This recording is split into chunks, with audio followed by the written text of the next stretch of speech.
서울의 구석에 처박혀 있어 멀게만 느껴지는 곳 노원. 하지만 들춰보면 그곳도 그럭저럭 살만한데요. 매주 일요일 노원을 닮은 노원이 좋아하는 유일한 당신의 이야기를 들어봅니다. 노원 like you.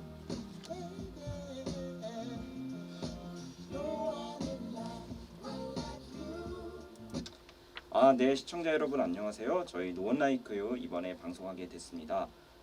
이제 정말 얼마 안 남았죠. 2022 카타르 월드컵. 정말 이제 그 어떤 세계인의 축제니까 저희가 참 많이 이제 기대가 되는데요. 이번에 저희가 그래서 어떤 그 대표팀의 좀 선전을 바라면서 월드컵과 또 인연이 깊으신 분 한 분을 모셨습니다. 지금 바로 소개하겠습니다.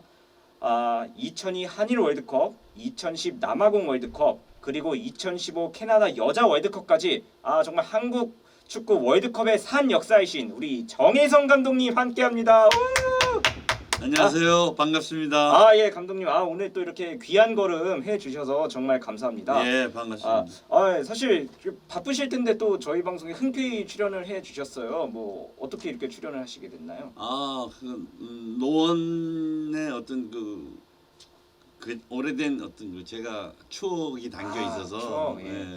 저희도 사실 이제 그 어떤 월드컵 이런 축구와 대한민국 축구 팬들이 참 추억이 많고 그 추억을 또 선사하신 분 중에 한 분이 또 감독님이시기 때문에 네. 참 뜻깊네요. 감사합니다. 사실 이제 그 월드컵이 정말 이제 그 긴장되는 무대잖아요. 네. 근데 오늘 저희 방송이 더 긴장될 수도 있어요. 어떻게 좀 괜찮으신가요? 괜찮습니다. 알겠습니다. 네. 그러면은 그 월드컵 정복하셨듯이 또 이렇게 저희 방송 한번 정복하시는 모습 오늘 한번 기대해 보겠습니다. 예. 네.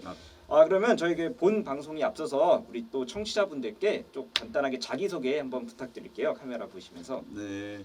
안녕하세요. 노원구 계시는 어떤 우리 정말 축구를 아껴주시는 팬분들께 이렇게 인사를 드리게 돼서 너무 감사하게 생각하고 반갑습니다. 저는 정혜성, 지금 현재는 대한축구협회 전임 강사 역할을 하고 있습니다. 그래서 지금 소개를 했듯이 월드컵에 세 번의 어떤 월드컵, 우리 남자가 이번에 카타르 월드컵에 나가게 되면 10번째 나가는 거고, 여자 월드컵은 2번 나간 그런 그게 있는데, 제가 그 월드컵에 남자 월드컵에 2번, 여자 월드컵에 임원으로 1번 이렇게 해서 3번 참가했고, 또 프로팀에서 여러 팀에서 경험을 해서 최종적으로 마지막에는 베트남의 호치민 FC에서 역할을 하고 이제 돌아와서 지금 현재는 축구협회 전임 강사 역할을 하고 있습니다.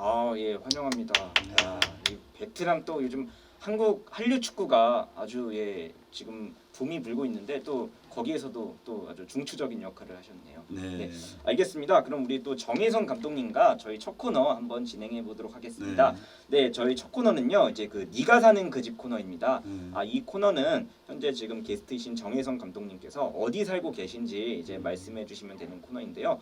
정혜성 감독님께서는 지금 그러면 어디 살고 계십니까? 저는 현재 지금 김포에 네. 지금 거주하고 있습니다. 사실 제가 아까 말씀하셨듯이 최근에는 조금 베트남에서 지도자 역할을 하신 걸로 알고 있는데 그럼 베트남 이제 돌아오신 지는 얼마나 되신 거죠? 올해 2년째 이제 베트남에서 돌아온 지 2년째 됩니다. 그렇군요. 아니 그럼 궁금한 게 사실 이제 그 보시는 노원 구민들 뭐 축구 팬들 다 조금 의아해하실 수도 있어요. 정혜성 감독님이 도대체 노원과 어떤 인연이 있나? 어떤 인연이 있어서 또 이렇게 저희 방송에 나와주신 건가요?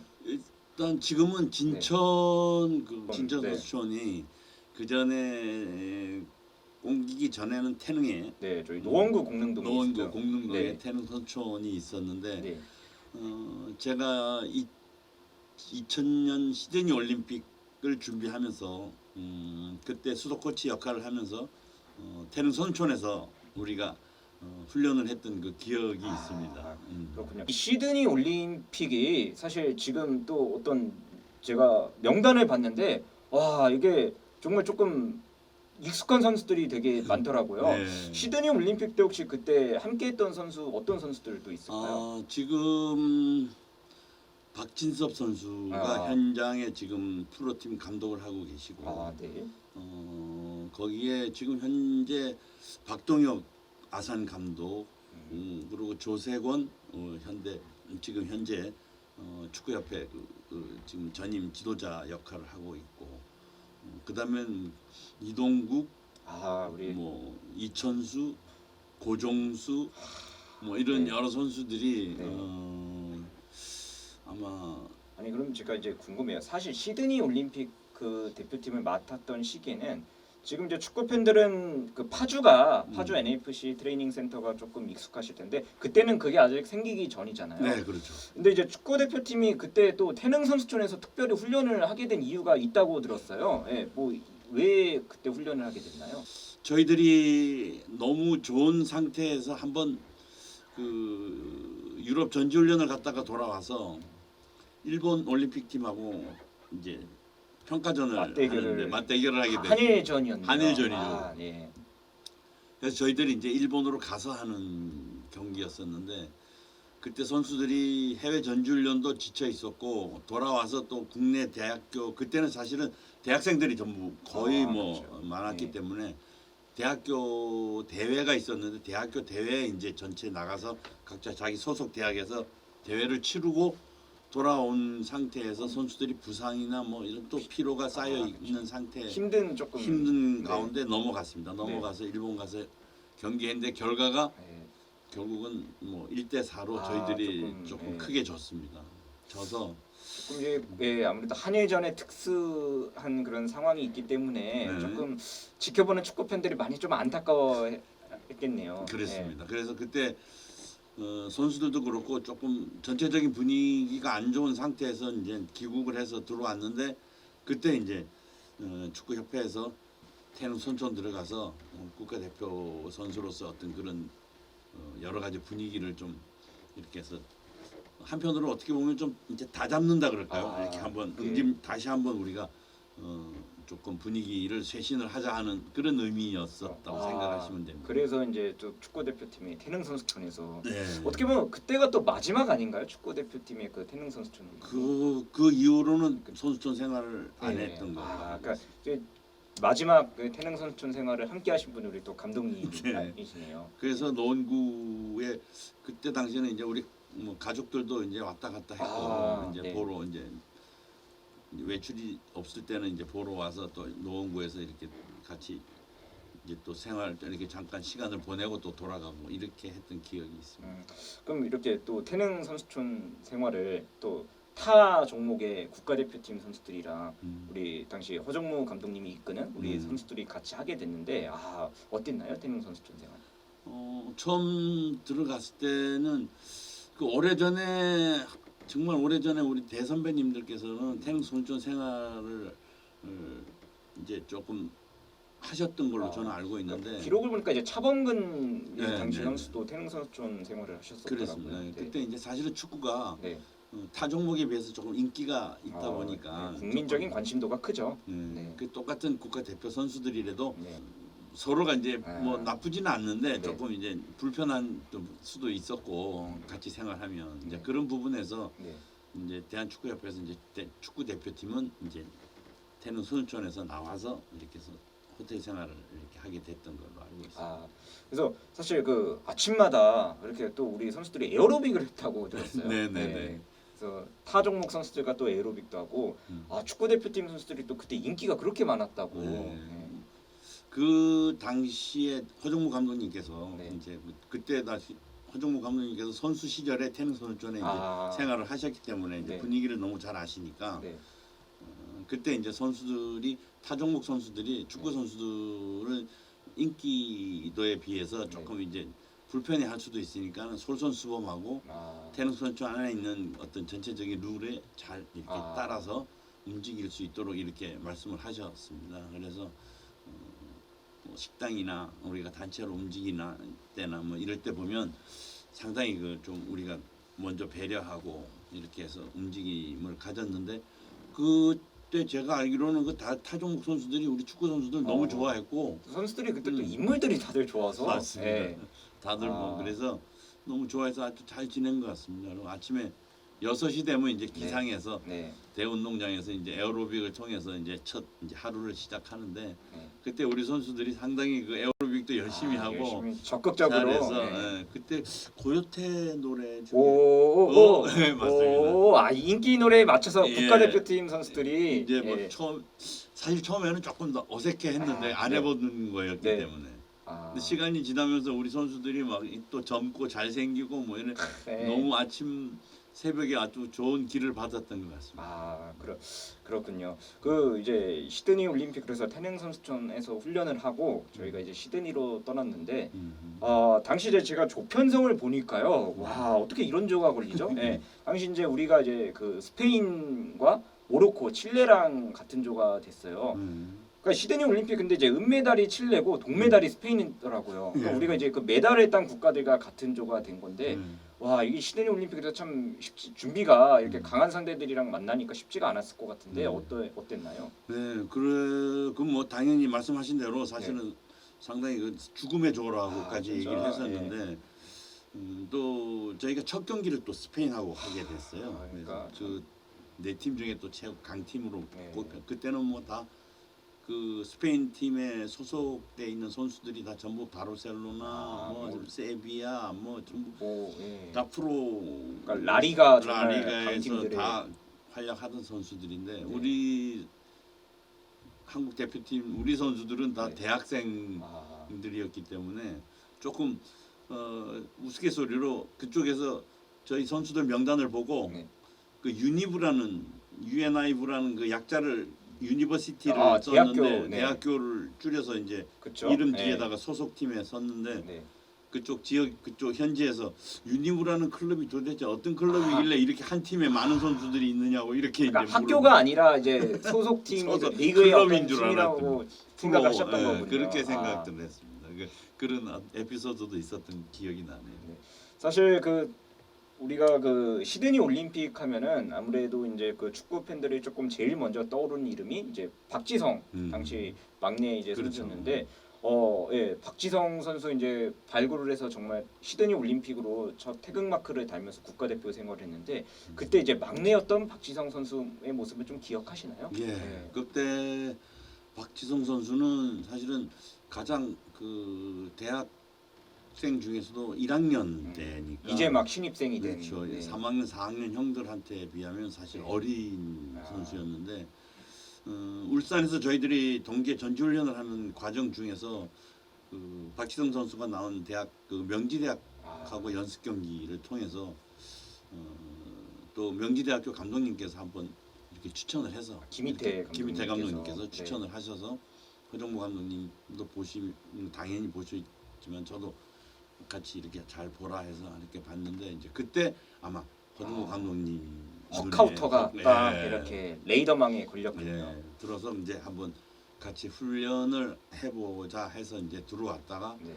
뭐 훈련하는데 뭐 조금 그 가운데서 팀 중에서 사실 어리기도 했지만 어린 가운데도 열심히 했고 또 충분히 뭐 여러 가지 면에서 충분히 가능성이 있다고 판단이 됐던 것 같습니다. 예, 좀 지난 일이니까 얘기하자면 사실 그때는 이제 허정무 감독님과 음. 이제 김희태 명지대 감독님이 뭐 바둑을 두다 뽑았다 네. 그런 조금 어이없는 어떤 루머도 있었는데 박지성 선수의 그럼 어떤 모습을 보고 어떤 장점을 보고 그때 과감하게 그렇게 발탁을 해서 그때 당시에 아마 포지션으로 봐서 사이드 윙백의 역할을 네. 하는 선수를 네. 찾고 있었는데 그 명지대하고 저희하고 연습 경기를 통해서 그 박지성 선수의 그 활약이 그 사이드 쪽에서 네.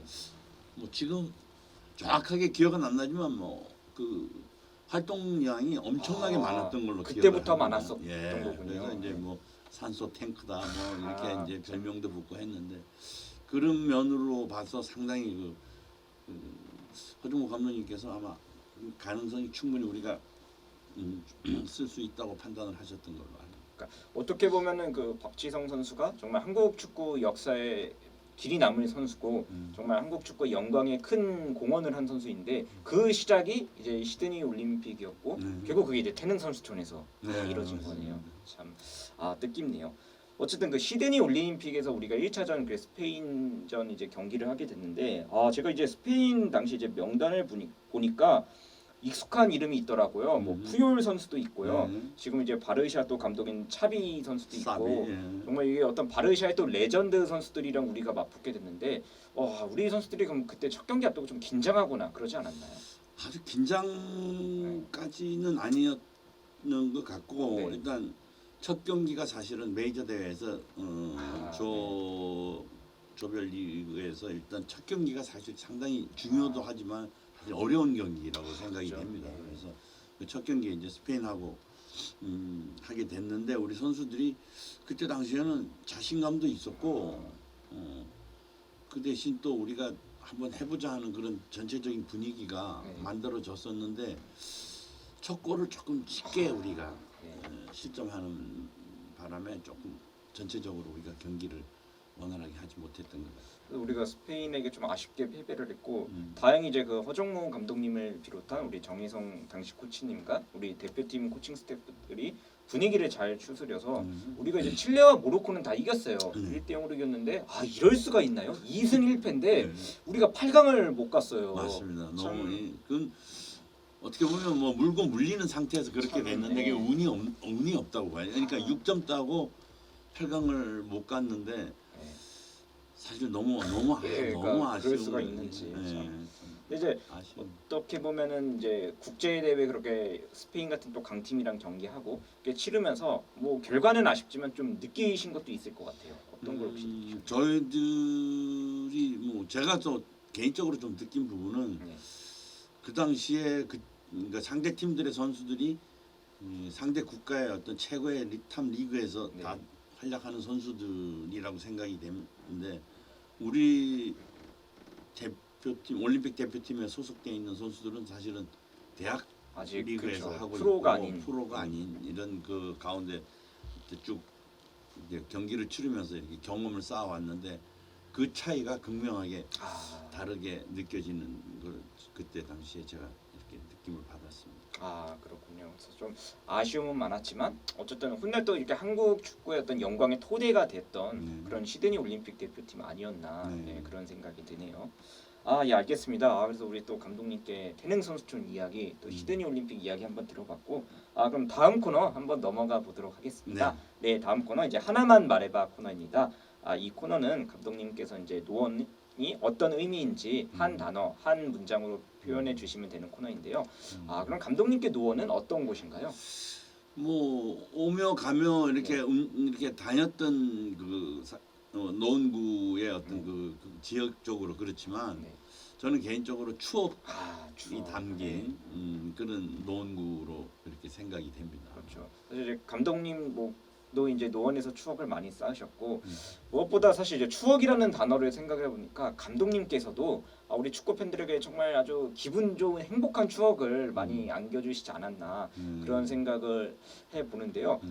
추억하면은 사실 이거를 빼놓을 수가 없죠. 2002 한일 월드컵. 네. 정말 우리 많은 국민들이 행복해했던 그 대회인데 당시 이제 감독님께서 이제 한일 월드컵도 코치로 활동을 하셨어요. 그래서 하셨고 한일 월드컵을 앞두고 우리 축구협회에서 정말 과감하게 외국인 감독님을 이제 모시게 됩니다. 누구였죠? 그 고스트 히딩크 감독님이라고 뭐 이제 오셨는데 뭐 그 당시에는 뭐 고스트 히딩크 감독님이 오시면서 국내 코치들 세 명이 합류가 됐고 그래서 이제 2002년 월드컵을 준비하는 스텝이 구성이 됐다고 생각해요. 첫 인상은 뭐 처음 대면할 때 그때 기억은 상당히 뭐 처음 만난 사람 같지 않고 정말 그 오래전에 알았던 그런 관계. 그러니까 푸근한 좀 동네 친구. 그렇게 이렇게 받아 이렇게 주셨어요. 그래서 그런 기억이 나네요. 그러고 나서 뭐 이렇게 같이 이제 시작을 하게 되고 또 시작하면서 이제 저희들한테 어떻게 뭐 많은 것들을 이렇게 주셨는데 뭐 그런 것들이 사실 지금도 제가 축구 선수로서도 물론이지만 일단 지도자로서 하는데 큰 어떤 영향을 또 미쳤던 것 같아요. 사실 그렇게 히딩크 감독님을 모시고 우리나라 축구 팬들도 기대를 많이 했는데 근데 이제 히딩크 감독님이 당시 어떤 진단하셨던 한국 축구가 이렇게 진단을 하셨습니다. 선수들이 양발을 사용할 줄 알고 기술은 좋다. 음. 그런데 체력이 약하다. 음. 이렇게 진단을 하셨는데 음. 사실 이제 국민들은 그거를 조금 받아들이기가 어려웠어요. 우리가 세계적으로 기술이 부족하고 다만 체력은 좋지 않나 이렇게 생각을 했는데 히딩크 감독님은 전혀 다른 진단을 내리셨는데 왜 그렇게 진단을 내리셨던 건가요? 아니 저희도 그때 사실 좀 당황했던 거 기억이 나는데 네. 저희들이 첫 훈련을 울산에 그때 겨울에 이제 모여서 전주 훈련을 시작을 했는데 여러 연습 경기를 통해서 훈련을 하면서 이제 감독님이 우리 선수들한테 이제 느꼈던 부분들이 지금 말씀하신 대로 체력보다 체력이 기술보다 체력이 떨어진다 이렇게 이제 말씀을 하셨는데 우리가 생활을 쭉 이렇게 하면서 거기에 대해서 처음에는 이거 반대로 얘기하신 거 아닌가 이렇게 생각을 했었는데 네. 이제 쭉 지내면서 네. 이제 감독님이 뭘 하시고 어떻게 해야 된다 하고 뭐 이런 여러 가지 훈련이나 무슨 전술 이런 여러 가지 이런 뭐 많은 것들을 이렇게 꺼집어내 주실 때 아 이게 우리가 필요한 이게 맞는 거구나 하는 우리가 선수들도 같이 다 똑같은 공감을 했으니까. 사실 한일 월드컵 때 우리가 또 좋은 성적을 낼 수 있었던 근간이 정말 체력이었는데 네. 크게 아주 멀리 보신 거네요. 네. 뭐 그런 거 말고도 히딩크 감독님께서 이제 부임하시고 나서 좀 대표팀 어떤 전반적인 분위기나 그런 면에 있어서 달라진 점이 있나요 혹시? 달라졌다는 것들이 사실 많은데 네. 저희들이 그 당시에 이제 우리 뭐 프로팀이든 뭐 이런 팀에서 움직이는 그 여러 가지 어떤 모양 모습들하고 좀 다른 것들 중에 하나는 일단 첫 우리가 울산에서 전주훈련을 울산의 그 방어진에서 호텔에서 훈련을 시작을 했는데 첫 식사 시간에 아마 제 생각에는 그 같이 왔던 미디어 담당 그분이 그 친구하고 이렇게 이제 짜지 않았나 이렇게 생각이 되는데 어떤 일이 있었나요? 식사 중에 네. 이제 네덜란드 쪽에서 어떤 그러니까 국제 전화가 왔다. 히딩크 감독님한테 네. 이제 네. 그 이제 얀이라는 그 네. 이제 미디어 담당관이 전화가 왔는데 어떡 할까 이렇게 이제 물어봤는데 네. 히딩크 감독님이 다 같이 우리 이렇게 식사를 하는 도중에 무슨 전화를 받냐고 안 받는다고 다음에 하라고 바로 거기서 큰 소리로 다 들리게 얘기를 사실 대면한 지 얼마 안 됐는데 선수들은 조금 놀랐을 것 같아요. 그래서 그때 네. 당시에 저희들이 이제 네. 그 핸드폰을 다 가지고 있었고 네. 또 가지고 다녔고 네. 또 뭐 이런데 감독님이 그렇게 하시고 난 이후에 네. 뭐 전화를 엄두를 핸드폰을 못 내죠. 써라 마라 이렇게 얘기하기 전에 네. 그냥 그 자리에서 전부 꺼내서 핸드폰을 다 어플을 다 네. 전원을 다 끄든지 뭐 무음으로 하든지 해놓고 다 했던 그런 기억이 납니다. 그렇게 해서 우리가 그러니까 그 의미는 아마 우리가 단체로 집중을 해야 될 때, 우리가 단체로 움직일 때 이럴 때는 가급적이면 핸드폰을 사용을 하는 게 어떻게 보면 좀 산만해지고 이렇게 집중이 안 되는 이런 거를 아마 염두에 두고 한번 그렇게 그 이후부터 그냥 우리 월드컵 끝날 때까지 휴대폰은 자발적으로 우리가 사용을 안 하는 걸로 그렇게 됐습니다. 야, 근데 그거를 선수들한테 직접적으로 얘기하지 않고 그렇게 또 행동으로 그렇게 만들.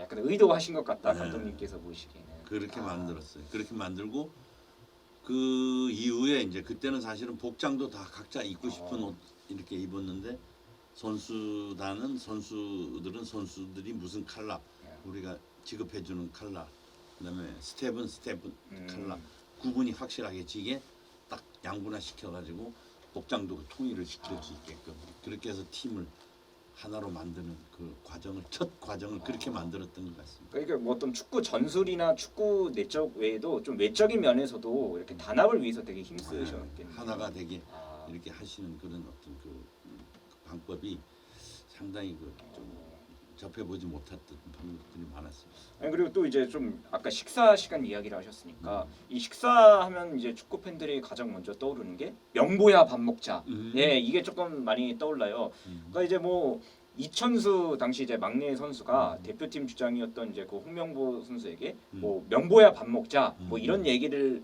했다고 하고 음. 최근에 이제 뭐 홍명보 울산 감독님은 기억은 나지 않는다 뭐 이렇게 얘기하셨는데 그 명보야 밥 먹자 그 진실이 뭔가요? 그거는 네. 조금 명보야 밥 먹자에 대한 어떤 그 말은 조금 와전이 된 것 같고 네. 저희들이 사실은 식사 문화가 네.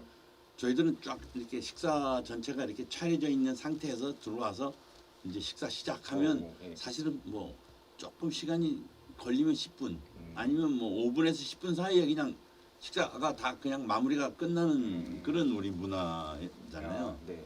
근데 이제 우리가 원탁에 8명씩 앉는 테이블에 네. 이제 선수들이 8명씩 이렇게 앉게 돼 있는데 보통 사실은 조금 나이가 고참인 베테랑 선수들. 베테랑 선수들 좀 고참들이 앉고 네. 또 중고참들은 또 앉고 네. 또 이제 막내 막내 어린 선수들 네. 이렇게 앉는 게 보통 이제 서로 좀 불편한 우리 한국적 문화가 네.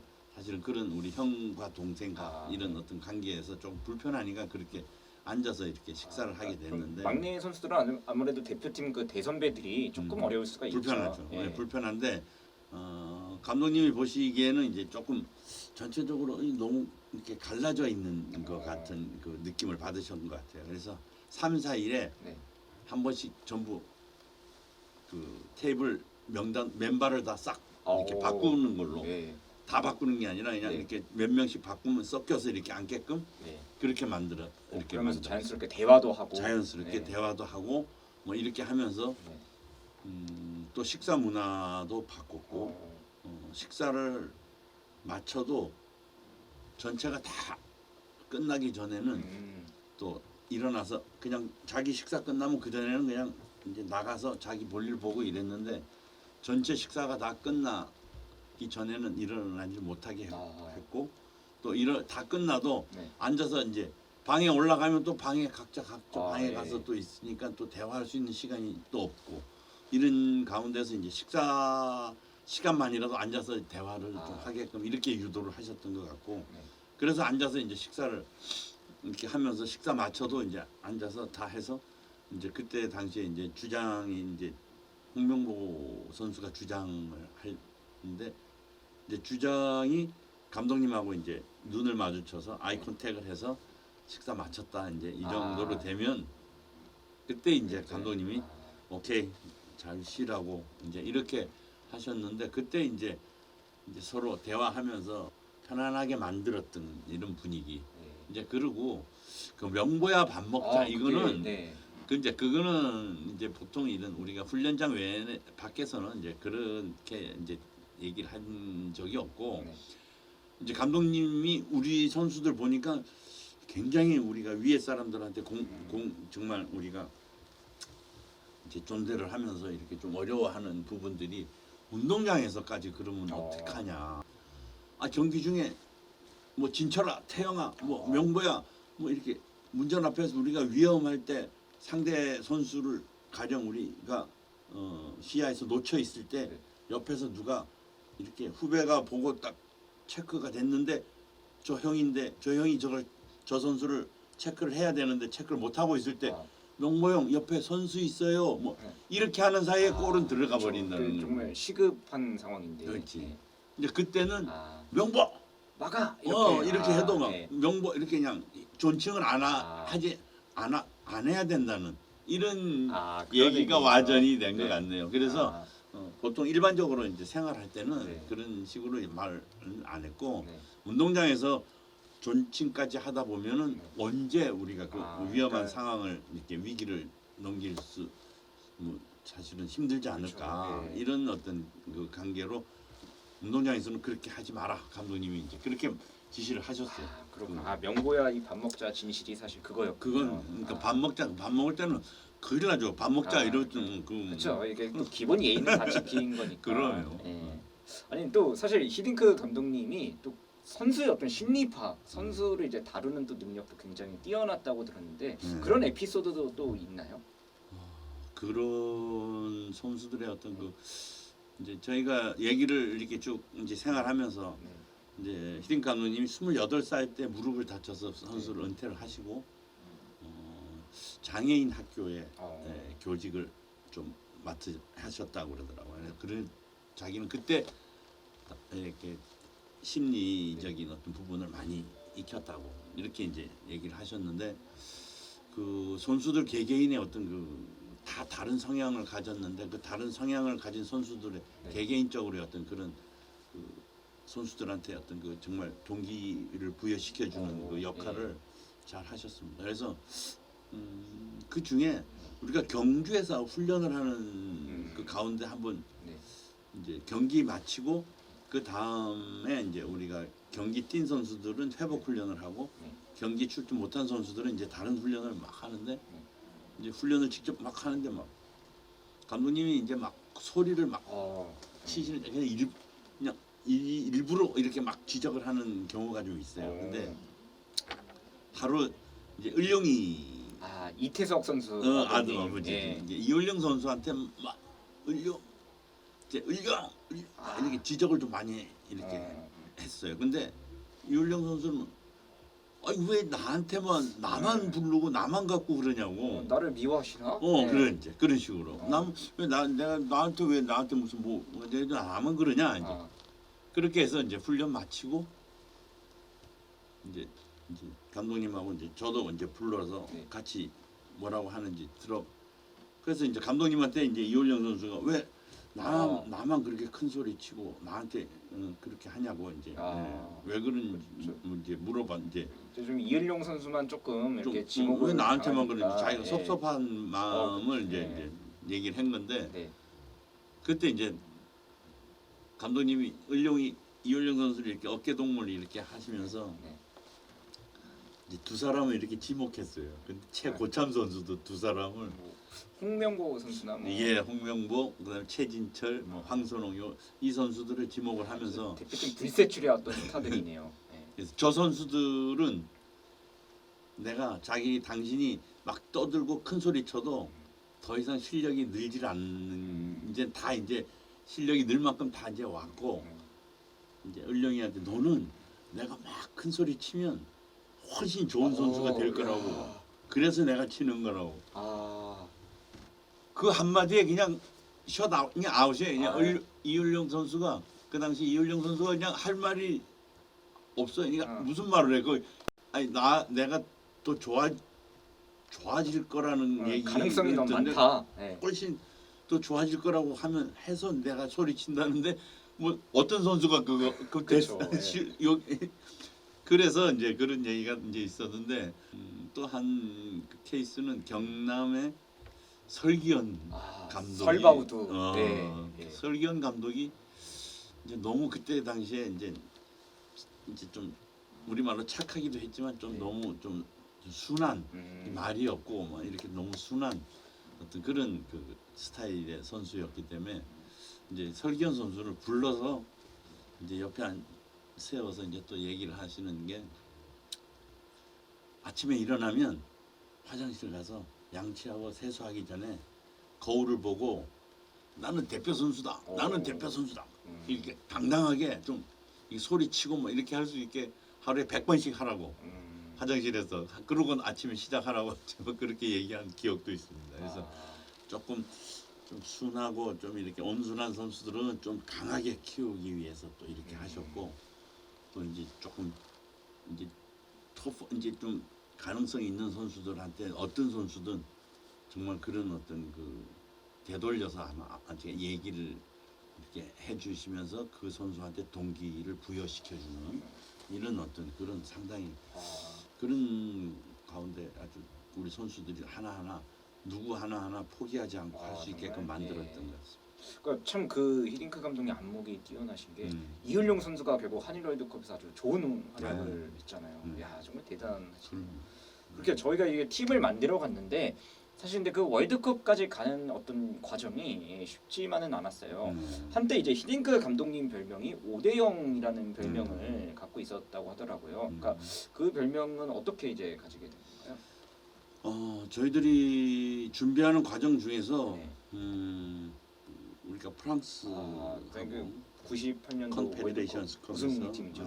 그래서 우리가 5대0 그다음 한 달 뒤에 우리가 전지훈련 해외 전주훈련 유럽 가서 들어오는 길에 체코하고 아, 또 평가전 때문에 체코로 이동을 했는데 체코한테 또 5대 아, 또 5골 허용하고 져서 그때 아마 오대영 감독이 아마 그때 또 뭐 일부 언론에서도 사실은 뭐 걱정을 아무래도 걱정을 많이 월드컵을 하시는 앞두고. 가운데 뭐 예, 언론에서도 그렇고 좀 뭐 또 경질설도 나왔고 살짝 네. 이래서 그런 부분에서 오대영 감독이 이제 별명이 좀 붙어서 그 이후에도 사실은 뭐 저희들이 또 다른 그 감독님이 생각하고 우리가 생각하는 거하고 좀 다른 부분이 또 있었습니다.